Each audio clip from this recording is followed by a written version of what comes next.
That'll be $45, please. Some restaurants are now charging people before they sit down to look at a menu with growing reservation app Talk. It's mostly for high-end spots, but cheaper places are now starting to pick it up, according to the New York Post. Think of it like theater ticket booking, paying upfront to snag a spot months in advance. For rich foodies, they had no problem doing this at New York's swanky 11 Madison Park, which uses the service. But for the corner sushi place, not really.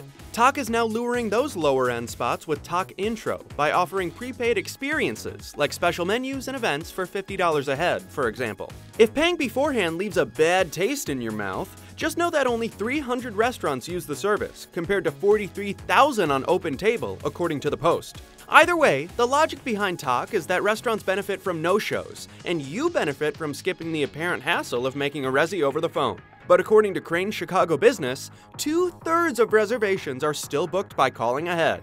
A much better option so your bank account doesn't get devoured before you take a bite out of your meal.